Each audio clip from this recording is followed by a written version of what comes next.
Royal weddings create headlines all over the world.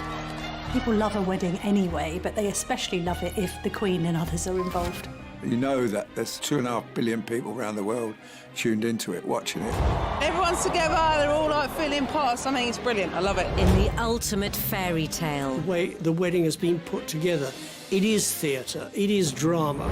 Way beyond any normal nuptials. Can you imagine the pressure to produce picture-perfect happiness? Normal weddings, you can't wear white, you can't outshine the bride, but I thought there's so much going on today that I wouldn't possibly outshine her. As royal commentators dispel the myth of the monarchy. If you're a child in the royal family and you're hoping to grow up and go to an ordinary school, you can forget it. They ended up with the king doing the conga round the staterooms of Buckingham Palace. Experts will break down key archive from crucial moments in royal history. It was a fairy tale created by the Grimm brothers. Anybody entering the royal circles needs to come with their A game.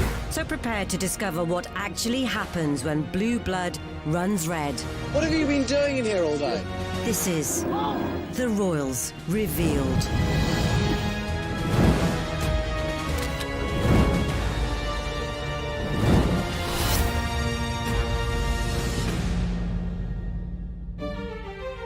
In this episode, over the last century, 2 royal weddings have captured our imaginations above all others. Thousands jam the square before Buckingham Palace and the cry goes up, "We want Elizabeth." They've put a broad smile on the face of the nation. You know that it's the only story in town. You know that it's an exciting day, very early start. One of post-war pageantry, which redefined what was possible in austere times. I think they also had salmon to start with, and to finish with, they had actually cherries and ice cream. But it wasn't even fresh cherries, it was those glazed cherries. Princess Elizabeth, she actually saved up coupons during the course of the war to make this wedding dress. The other, a spectacle with no expense spared. We think that William and Kate's wedding cost around the region of £23 million. The flower budget alone was £800,000, so it was quite a costly affair. And they received many, many things, including a cinema, a racehorse, and one of my favourite presents that they got are 2 pieces of burnt toast. But whilst these 2 grand affairs may be remembered as perfect days, they had a wedding ball 2 nights before the wedding, and no expense was spared on that. It's just one of the best days of the year, best days of the century. It seems strange to think there was a time when the prospect of both marriages hung in the balance. Over 80 years previously in Italy, the makeup of the monarchy could have all changed when the young Prince Philip was just 17. Philip was in Venice in 1938 because 2 years previously they'd suffered a family tragedy when his sister had been killed in a car crash. And he was a little adrift. He'd always led a nomadic childhood, effectively being passed from pillar to post because his mother was mentally unstable and his family life was extremely broken. That is where he met Cabina Wright. And she was a very beautiful young girl. And Philip was a very handsome young man. And they had a romance. With ambitions to be a star of stage and screen, American Cabina Wright headed for London's West End. Philip took the cue to follow. They spent a very intense time together in Venice, and then in London for at least a week, where they were spotted wandering around holding hands. There was this sense that he was quite entranced by Cabina because of her beauty, but also the sense of allure she had in somebody that was going to make it, was going to be famous, was going to be somebody talked about on stage and screen. After decades of speculation, the extent of their relationship was only revealed after Cabina's passing in 2011. Cabina Wright's obituary revealed that they were much closer than any of us imagine, and that they were madly in love. And when she left to return to America, you know, Philip was almost sobbing at the thought of losing her. And he used to write her impassioned love letters.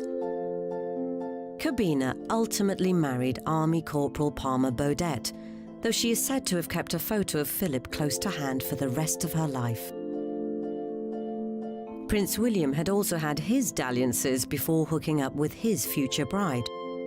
At one point he was linked with Emma Parker Bowles, of all people, obviously related to Camilla Parker Bowles, and equally he was linked to Alexandra Knatchbull, who's a descendant of Mountbatten, again very close relations to the royal family. But the girl who really put Kate's nose out of joint was Jecka Craig, who was a long-term girlfriend of Prince William's before Kate was on the scene, and who still maintained a friendship with William after they broke up. And there was a bit of controversy apparently at William's 21st birthday party because it seemed as if Jecka had been given pride of place alongside him and not Kate.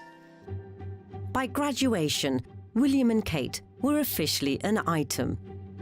Very soon, Kate Middleton could be one of the most famous women in the world, and yet she must try to forge a career on her own terms. The future was also far from certain for distant cousins Elizabeth and Philip, who by 1946 had begun to share each other's company at royal gatherings.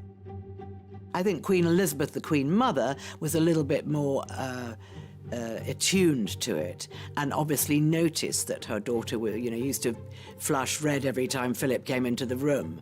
But I still don't think they thought there was absolutely any possibility of a marriage. I mean, they had Elizabeth lined up to marry a member of the British aristocracy. That's what they wanted for her.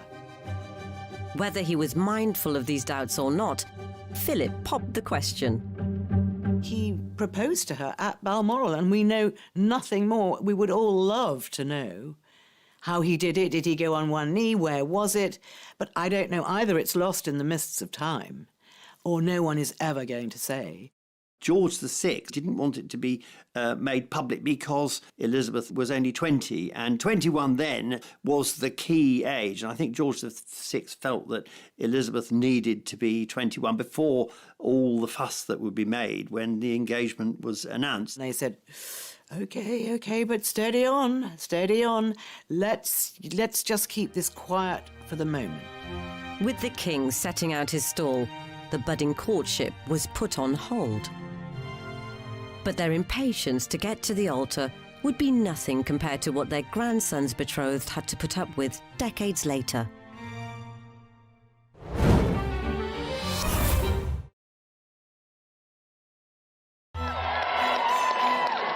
Royal weddings are one of the biggest events of the year. But just like for any couple who tie the knot, the path to walk down the aisle can have bumps along the way. Not least for Kate and William, and Elizabeth and Philip. The latter were now engaged unofficially, but forbidden to tell anyone, and about to be separated as the royals set sail for a South African tour. They were in a way trying to test her relationship with Prince Philip and see if it would go the distance, whether this secret engagement would stand the test of time, and whether Philip was up to the task and wasn't going to stray. But I don't think going to South Africa or any other things that Elizabeth did, I don't think they ever really dented the relationship at all. And George VI knew that. She never forgot Philip, and she wrote to him constantly. So they were in touch. They weren't exiled from each other. They were just apart from each other. I think the decision of the relationship was all Princess Elizabeth. She's the one that fell in love with Philip. She's the one that decided, this is the only man in my life, and this is the man I'm going to marry, and marry she did. Whilst Elizabeth had clearly made up her mind, 60 years later, an heir presumptive was surrounded by an air of doubt. When William and Kate broke up in 2007, I think it was largely due to William having cold feet and perhaps thinking unwisely that he should sow his royal oats rather than be tied down to somebody that he had met really relatively young at university. I've got a theory about the relationship breaking up. Catherine was being hassled unmercifully by the media wherever she went, and I think there was a planned breakup just to take the pressure off Catherine, that once the relationship had been broken, there was no longer any interest. There was interest then on who would William chase after. So the focus was away from Catherine and onto William. When it was initially reported that they had broken up, I phoned Kate and said, look, this story's broken. We need to follow it up in tomorrow's newspaper. Have you got any comment to make? And she said very politely and very calmly, look, I've never commented or spoken to the press in the past, and I'm certainly not going to start now, but thank you for your interest. And I remember finding myself saying, well, thank you. Good luck. I hope all goes well for you. Because at that point, of course, we thought that she would just be a Wikipedia entry in Prince William's life. And then a few months later, when she appeared at the concert for Diana, it was apparent that she was still very much on the scene, and that I think William had realised he'd made a gigantic error and returned to her somewhat with his tail between his legs. In July 1947, nearly a year after he proposed, Philip's engagement to Elizabeth was finally made public. The athletic Philip, whose 6'2" frame had caused many a feminine heart to flutter, had agreed to give up any claim to the Greek throne and dutifully became a British commoner. The last obstacle to their promised marriage had been overcome. The heart of the world is thrilled by the prospect of one royal wedding with a genuine aura of romance. But the upbeat news reports belied some unease behind the scenes. There was still suspicion around Prince Philip as they announced their engagement because of his connections to Germans. I think a poll was carried out at the time which suggested that 40% of the British public were opposed to the marriage. There were elements in the royal family, or among the advisors, who still didn't really feel this was the best thing, simply because Philip had this sort of foreign aura. And the prospective in-laws still weren't too keen. And they thought for their daughter they could do better. They thought too, not just about their daughter's happiness, but they also thought about support for her when she eventually became queen. Was Philip the right man? Apparently the Queen Mother used to refer to Prince Philip in quite disparaging terms as the Hun, which was seemingly a joke born out of the fact that Philip's sisters were married to SS officers. And the Queen Mother never made any secret of her distrust of the Nazi regime, let's put it that way. Did Queen Mother call Philip the Hun? Well, it's one of those apocryphal stories that's grown up to become fact. And it's a bit rich, actually, Queen Elizabeth referring to Prince Philip as the Hun, because she married into a German family, because George V was, until 1917, the family name was Saxe-Coburg and Gotha. Which derives from when Queen Victoria married Prince Albert in 1842. Fortunately for William and Kate, when the prince had finally done the deed, the reaction was rather more positive. Well, you've been a couple for quite a long time. Prince William, why did it take you so long to propose? And Catherine, did you ever worry that he actually wasn't ever going to pop the question? Well, in answer to that, Tim, I don't remember how many years it's been. Forget from memory. I also didn't realise it was a race, otherwise I probably would have been a lot quicker. And unlike most other husbands-to-be, William hadn't needed to frequent some high-end jewellers to find a ring fit for his queen. When the couple announced their engagement, there was a press conference at St James's Palace, but before that, selected journalists were invited to just have a cup of tea with them. So I said, oh, can I see the engagement ring? And she showed me, and I looked at it. I thought, this looks familiar. I said, wow, that's amazing. And she said, yes, it was William's mother's, so it's very special. And I remember thinking, you're not kidding. Back in 1981, the ring reveal had caused quite a stir. At 3 o'clock, Prince Charles and Lady Diana appeared for the first time in public. And this was the first chance to see the ring of sapphires and diamonds. I think when it was purchased, the engagement ring cost £400,000, and I suppose now, considering its legacy and heritage, it's priceless.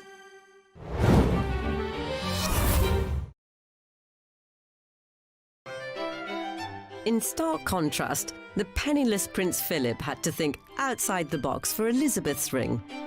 When they left Greece, Prince Philip was carted off with his mother in a cardboard box to sort of wander around Europe. Philip was very, very small at the time.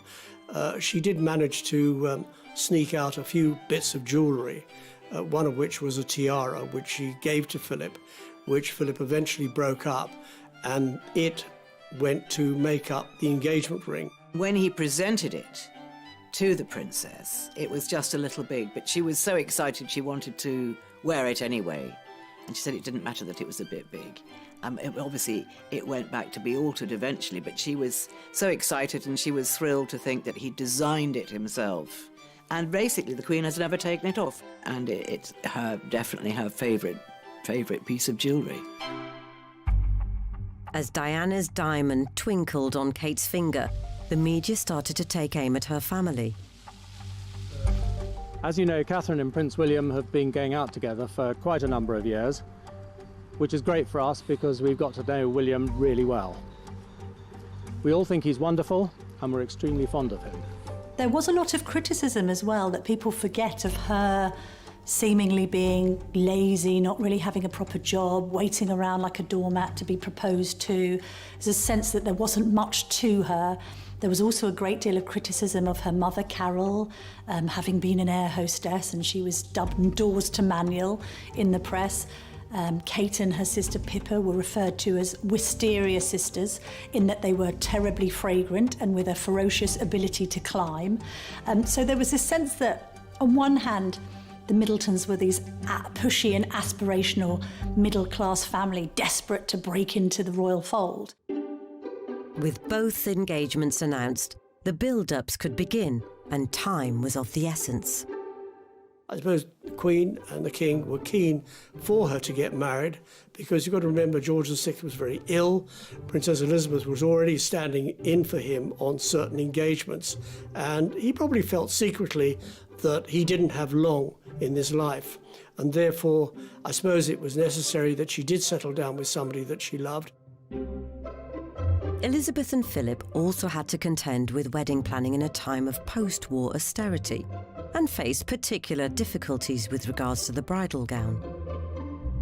There was controversy in certain sections of the media over the wedding dress, that it seemed to have cost a lot of money. We were still in rationing, so how many coupons went to make up this rather extravagant-looking bridal gown? There's a lot of talk that people actually sent in coupons, but the royal family being the royal family, they didn't accept unsolicited gifts, and the coupons were sent back to the senders. She was sent all kinds of bolts of cloth. She was sent nylon stockings. I mean, the public really entered into the spirit of this wedding. So how did the princess afford her dress? The government were really quite generous at the time. They gave Princess Elizabeth 200 coupons, which she actually saved up. She'd also saved coupons during the course of the war to make this wedding dress and look absolutely terrific in what was a grand occasion. Of course, the dress is the talk of literally every wedding, so when it comes to the royals, that intrigue goes into overdrive. Look at that wonderful gown. And this fascination goes right the way back to Queen Victoria. Before Victoria, weddings were quiet affairs, even in the royal family. They take place at night and brides could wear any colour. Victoria and her ministers, they think this wedding is a really good way of showing how perfect and virtuous I am. So they bring in the idea of the royal wedding, and it will be all about purity and her virginity. So she will wear white and her bridesmaids will wear white. And also it'll be public in terms of driving to the wedding in the afternoon so all the crowds can see her in her open carriage. This is radical, really revolutionary in terms of royal wedding. She brought in the white wedding dress, and a lot of people at the time thought the white wedding dress was very bizarre. They thought it looked like she was wearing her nightgown or some kind of peasant outfit, and really everyone thought the white dress was really a bit odd, but it caught on. Everyone had to buy it. 141 years later, Diana's epic David Emmanuel number with a 25-foot train had been so hyped that bridal designers had stitched up a plan to create a copy in record time. Designer Mrs. Rosie Joseph took just 15 minutes to sketch the outline. Then the 24 workers rolled up their sleeves to produce an instant copy. The dress is not an exact replica. It's in polyester. Silk is too expensive. It's white, not creamy, and the train is just 12 feet long. Finally, the lookalike dress was modelled by a supposed lookalike princess. I think if you speak to the Emanuels who designed the dress and veil, it was to create a look of drama. And considering the dress was enormous and very much typical of the 1980s meringue. After weeks of speculation, Kate was ready to unveil her choice of wedding gown. The secret was about to be revealed. The first glimpse of the world's most talked about dress. Lace, V-neck, with a veil. Through the window of the car taking her to Westminster Abbey, details were at last emerging. It was only when Kate Middleton stepped from the car that the picture was complete. As both Princess Elizabeth and Kate Middleton wowed making their grand entrances, they'd each insisted on some uniquely personal touches. Interestingly as well, both the Queen and Kate insisted on doing their own wedding makeup, which shocked observers in Kate's case because obviously having a makeup artist at a celebrity wedding is the done thing. And to be fair, the Duchess was always insisted on doing her own makeup, being criticised for it, but she did her makeup how she likes it. Despite her beautiful couture dress, the Queen didn't want to have her makeup applied by somebody else because in those days makeup could be very thick and very unattractive. But the future Queen's composed look hid a last-minute panic behind the scenes. The biggest incident for the princess on her wedding day was that her tiara broke and the catch on the back of the tiara snapped. But luckily, it was whisked round the corner to Garrard & Co. in Regent Street, where they welded it together and sent it straight back to Buckingham Palace again. Phew. But if you look very carefully, the one side is slightly higher than the other side, and it served its purpose. But it has subsequently been repaired properly because the Princess Royal used it for her wedding in 1973, and more recently Princess Beatrice wore it for her wedding. On Beatrice's wedding day, it's very slightly skew-whiff, and that's because you have to be very careful with that troublesome catch at the back.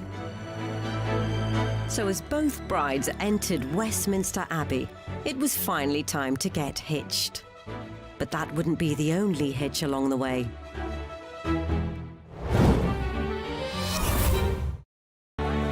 As a royal wedding gets into full swing, tens of thousands of well-wishers will line the streets to try and get a taste of the matrimonial fanfare.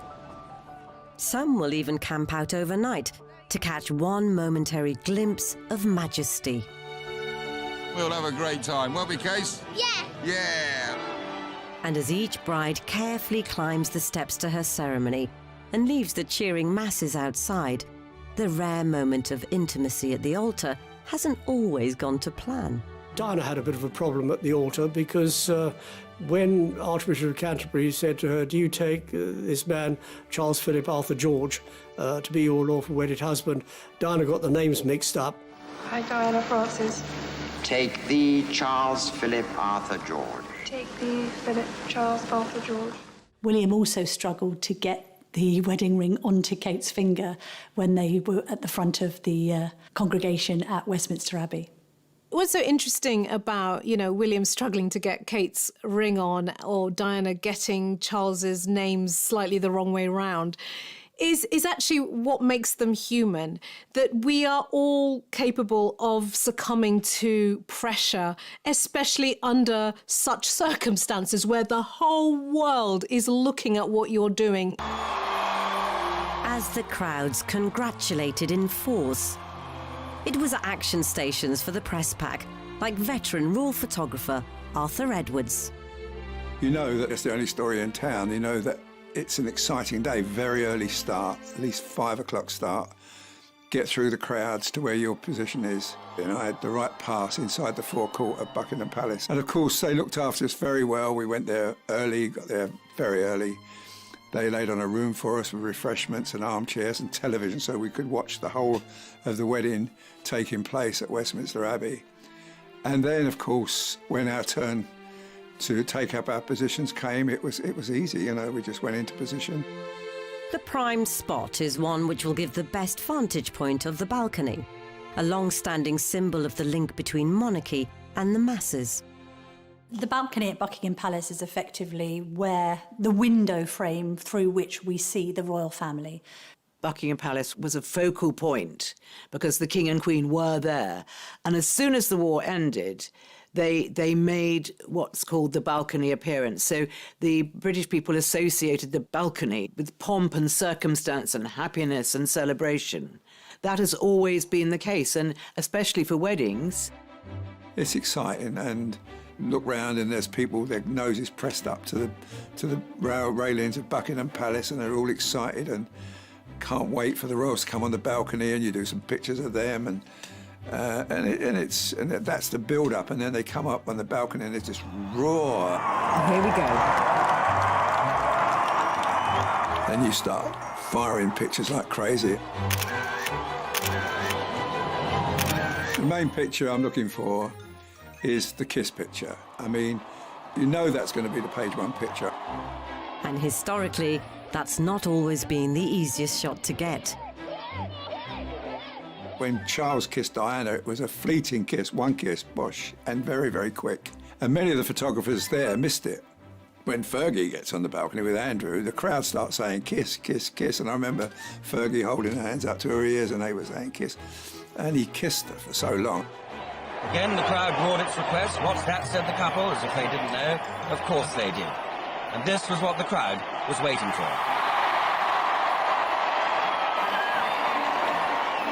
No matter how good a photographer you were, no one got a snap of Elizabeth kissing Philip. Thousands jam the square before Buckingham Palace, and the cry goes up, "We want Elizabeth." On the balcony, where kings and queens have appeared unnumbered times on great occasions, the young couple happily share the supreme day of their lives with their countrymen. The Queen and Prince Philip, when they appeared on the Buckingham Palace balcony, did not play to the crowds and decided they would not kiss publicly. So a simple wave was deemed satisfactory in 1947. But in 2011, with Kate seemingly overwhelmed... Oh, wow, she says. Oh, wow. would the kiss even happen? Full marks to her, because she pretended to look surprised when she came out on that balcony. She knows that there's always crowds filling the mall. The only thing that I would say in her mind, that she goes, oh wow, as though I didn't expect anybody to be here, which would have been a big fat lie, but I love it all the same. It may have also been prompted by the fact that she was a non-royal marrying into the royal family at a very high level, and that she may still have worried that there might be a little bit of disapproval about that. The stark difference between William and Kate is that William, from birth, was groomed in the soup of pomp and ceremony and royalty. Let's remember, when he was born, you know, Diana came down on the steps of the Lindo wing and almost held him up like, you know, Simba a la Lion King. He's had that from the get-go, whereas she hasn't. So that is the fundamental difference between them, that she needs longer to get groomed into that system. He's almost got it written into his DNA. I love the way he looks at her, looking at her response. And he's using a lot of suppressed facial expressions. He's using a suppressed smile. His eyes are crinkling. And I think what that's saying is, you know, look at the life that you're coming into, as though he's perhaps giving it to her as a gift rather than him giving her to them as a gift, which he absolutely did not want to do. He did not want another Diana situation. So, you know, take the love, but I'm not going to donate you to the public. I don't want that. I want to protect you. As Kate eased into the moment, William puckered up, and down below, Arthur was primed.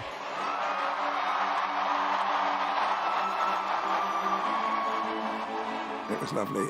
It was joyful to watch and joyful to be there and great to capture. And I remember sending a set of pictures to William and a set of pictures to the Queen. And I remember the Queen stopped me at a school in Windsor she was visiting.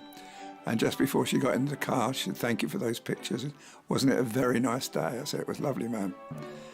And I felt on top of the world, you know. She liked the pictures.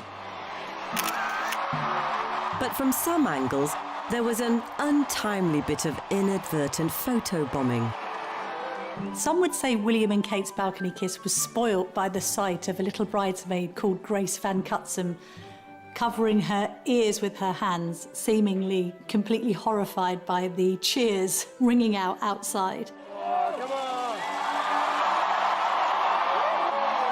But then others look at that photograph and just say that it perfectly paints a picture of what weddings are actually like in reality, because there isn't a bride or groom out there that doesn't know that there can be an errant bridesmaid or page boy just about to ruin everything.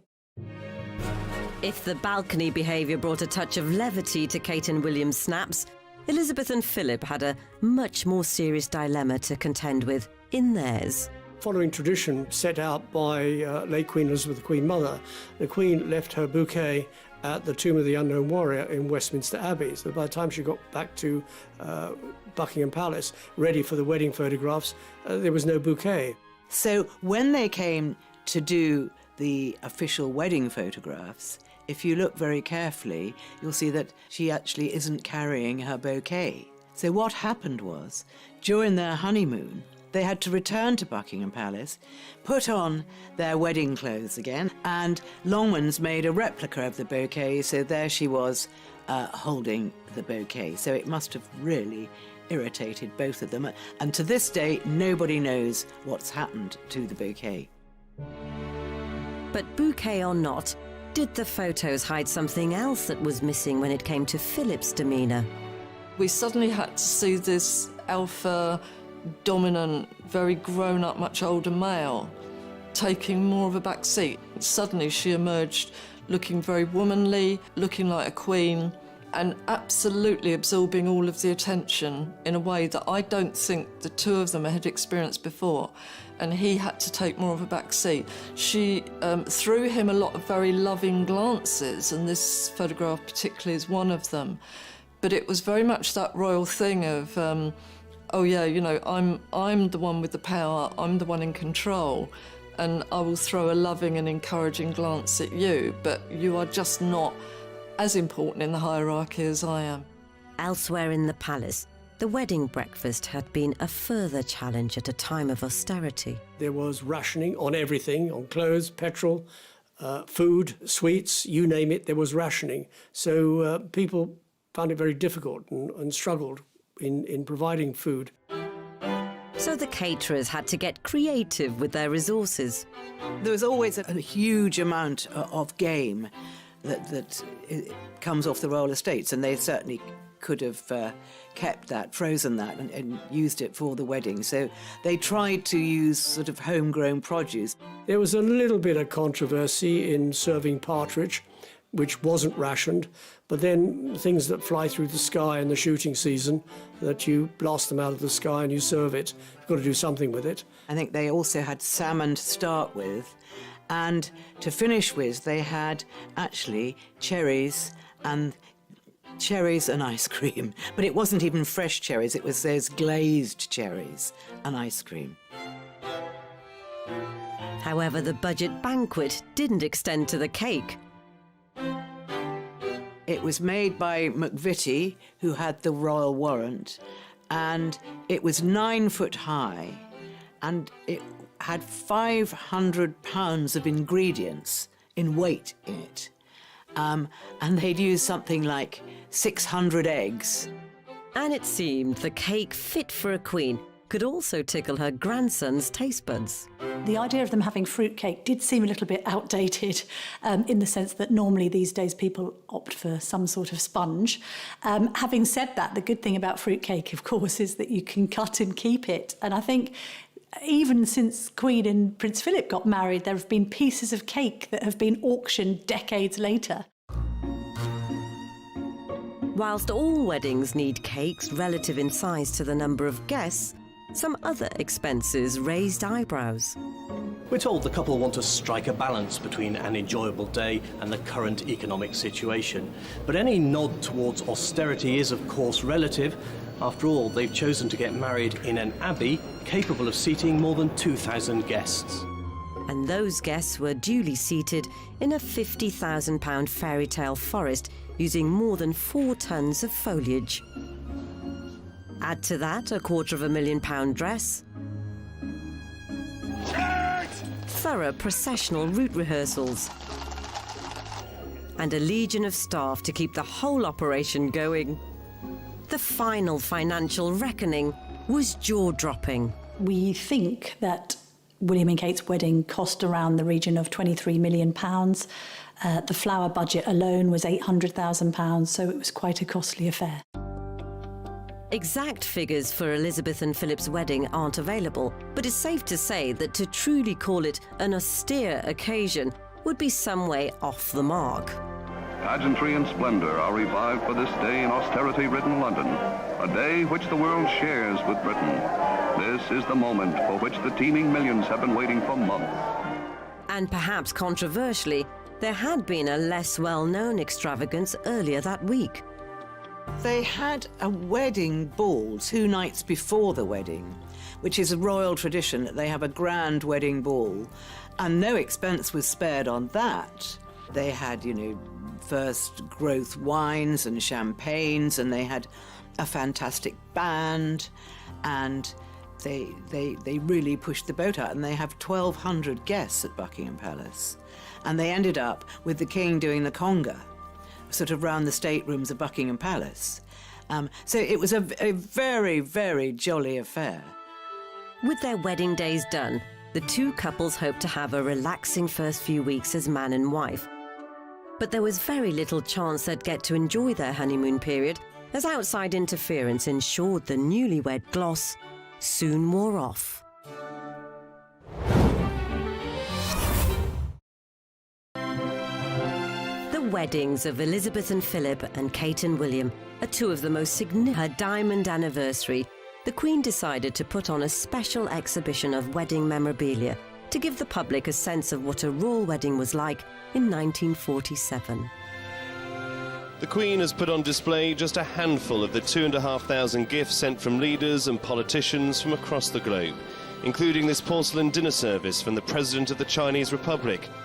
Well, not only was it going to be a splash of colour on the hard road, as Winston Churchill put it, but also the presents really were this first moment after the war in which there was this huge amount of munificence and the idea of royal weddings being a time for giant amount of gifts. Stunning pieces of jewellery were also presented to the couple from the world's elite, but it's perhaps the gifts from normal folk they appreciated most. They received many, many things, including a cinema, a racehorse, cans of pineapple, cans of rationed goods, there was cans of butter, and one of my favourite presents that they got are 2 pieces of burnt toast, because these 2 ladies listening to the radio, they heard that Elizabeth and Philip were going to get married on the radio, and they were so excited that they burnt their toast, and really bread was really quite sought after at that point, quite expensive. They burnt their toast and they sent it into the palace so Elizabeth and Philip could see it. Such was their appreciation. Many of the goods were re-gifted throughout a struggling post-war nation. Here's a letter that she sent handwritten to one of the recipients. It says, "Many kind friends overseas sent me gifts of food at the time of my wedding. I want to distribute it as best I can and to share my good fortune with others. I therefore ask you to accept this parcel with my very best wishes. Elizabeth." William and Kate also gave something back to society. William and Kate decided to forego traditional wedding presents. I think having lived together for a decade before they married, they had enough toasters and coffee makers and toasty makers and his and hers mugs. So instead they decided that they would ask for charitable contributions. And in the end, they raised over £1 million for good causes. Then came the honeymoons, with Elizabeth opting for a budget break, split between the home of Philip's uncle, Earl Mountbatten, and the family estate at Balmoral. I don't think Elizabeth would ever have gone abroad. I think it was always her hope to stay in England, and I think that most brides and grooms at the time had very modest honeymoons. It wasn't really a time of overseas travel. It wasn't a time of hopping on a plane and going off to Italy or going off to anywhere. A staycation might have been sufficient for a future queen in the wake of World War II. But fast forward 64 years, and there was no such scrimping for Kate and Wills, who whisked themselves off to an Indian Ocean paradise. William and Kate managed for quite some time to keep their honeymoon completely under wraps. So although we saw them the day after the wedding, because they did a photo shoot in the grounds of Buckingham Palace, they then disappeared. And it later transpired they'd gone to the Seychelles, literally to a remote island, I think with only about 10 or 11 villas there. So no prying eyes could get anywhere near it. I think that really shows the difference between a honeymoon, between travel, between notions of weddings, and really I think William and Kate's wedding, in which many, many couples across Britain and across the world went on these huge, lavish honeymoons. It shows the difference in the social change, and particularly that William and Kate, even though one day they will be king and queen of Britain, they chose not to have a British honeymoon. Yet somehow, the secret of the secluded destination leaked. There were some photographs taken, I think, by an extremely long lens of the couple strolling on the beach in their swimwear. They didn't emerge until months later, I think in Australia, a Women's Day magazine. What was interesting about it is that the British press must have been offered the shots and rejected them on the grounds that they looked like they completely invaded the couple's privacy. As they approach their 10th anniversary in 2021, Kate and William have some way to go to match the Queen and Prince Philip's 72 years. But both weddings undoubtedly gave the country a boost. While this is by some distance the biggest celebration of the royal wedding across the country, there have been thousands upon thousands of parties as the nation has taken up William and Kate's invitation to be a part of their special day. Even the priests were jumping for joy. Sheer glee. Fantastic. Oh, can't believe. No, that's something we didn't expect to see, but that is wonderful. That sums it up. Yeah. In 1947, there might not have been quite the exuberance, but it signified something to cherish following years of devastation. People after the war were looking desperately for something to celebrate. It was just a moment of happiness for everybody. That day would set Princess Elizabeth on a path to lead her nation for the decades that followed, with the constant support of her husband. Now, as the Queen looks to the future, it seems Kate has become much more than just William's wife. I think there's a sense that the Queen and Kate get on really well. They're both quite naturally shy and introverted. I think she admires Kate for the fact that, like her, she's said to not have put a foot wrong. She hasn't sought to overpower or overshadow William as he's gone about his role. I think that they're viewed as quite an equal partnership in the royal family. The Queen views Kate as a very safe pair of hands and a very good consort to William. Will she make a good Queen? Well, she's making a very good Duchess of Cambridge, and if she carries on like this, she'll make a very good Queen. When I see William and Catherine now, I mean, I know that for the next 100 years, it's going to be great.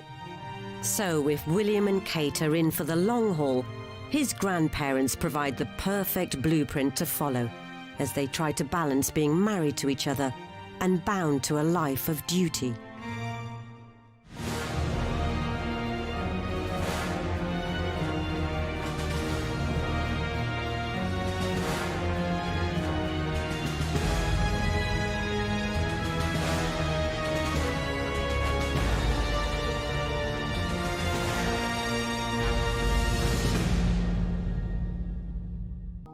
In somebody that was going to make it, was going to be famous, was going to be somebody talked about on stage and screen. After decades of speculation, the extent of their relationship was only revealed after Cabina's passing in 2011. Cabina Wright's obituary revealed that they were much closer than any of us imagine, and that they were madly in love. And when she left to return to America, you know, Philip was almost sobbing at the thought of losing her. And he used to write her impassioned love letters. Cabina ultimately married Army Corporal Palmer Baudet, though she is said to have kept a photo of Philip close to hand for the rest of her life. Prince William had also had his dalliances before hooking up with his future bride. At one point he was linked with Emma Parker Bowles, of all people, obviously related to Camilla Parker Bowles. And equally, he was linked to Alexandra Knatchbull, who's a descendant of Mountbatten. Again, very close relations to the royal family. But the girl who really put Kate's nose out of joint was Jecka Craig, who was a long-term girlfriend of Prince William's before Kate was on the scene, and who still maintained a friendship with William after they broke up. And there was a bit of controversy apparently at William's 21st birthday party because it seemed as if Jecka had been given pride of place alongside him and not Kate. By graduation, William and Kate were officially an item. Very soon, Kate Middleton could be one of the most famous women in the world, and yet she must try to forge a career on her own terms. The future was also far from certain for distant cousins Elizabeth and Philip, who by 1946 had begun to share each other's company at royal gatherings. I think Queen Elizabeth, the Queen Mother, was a little bit more attuned to it, and obviously noticed that her daughter, used to flush red every time Philip came into the room. But I still don't think they thought there was absolutely any possibility of a marriage. I mean, they had Elizabeth lined up to marry a member of the British aristocracy. That's what they wanted for her. Whether he was mindful of these doubts or not, Philip popped the question. He proposed to her at Balmoral, and we know nothing more. We would all love to know how he did it. Did he go on one knee? Where was it? But I don't know. Either it's lost in the mists of time, or no one is ever going to say. George VI didn't want it to be made public because Elizabeth was only 20, and 21 then was the key age. And I think George VI felt that Elizabeth needed to be 21 before all the fuss that would be made when the engagement was announced. And they said, OK, but steady on. Let's just keep this quiet for the moment. With the king setting out his stall, the budding courtship was put on hold. But their impatience to get to the altar would be nothing compared to what their grandson's betrothed had to put up with decades later.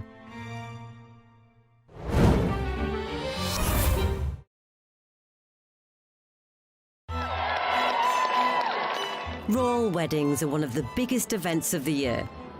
But just like for any couple who tie the knot, the path to walk down the aisle can have bumps along the way. Not least for Kate and William, and Elizabeth and Philip. The latter were now engaged unofficially, but forbidden to tell anyone, and about to be separated as the royals set sail for a South African tour. They were in a way trying to test her relationship with Prince Philip and see if it would go the distance, whether this secret engagement would stand the test of time, and whether Philip was up to the task and wasn't going to stray. But I don't think going to South Africa or any other things that Elizabeth did, I don't think they ever really dented the relationship at all. And George VI knew that. She never forgot Philip, and she wrote to him constantly. So they were in touch. They weren't exiled from each other. They were just apart from each other. I think the decision of the relationship was all Princess Elizabeth. She's the one that fell in love with Philip. She's the one that decided this is the only man in my life and this is the man I'm going to marry, and marry she did.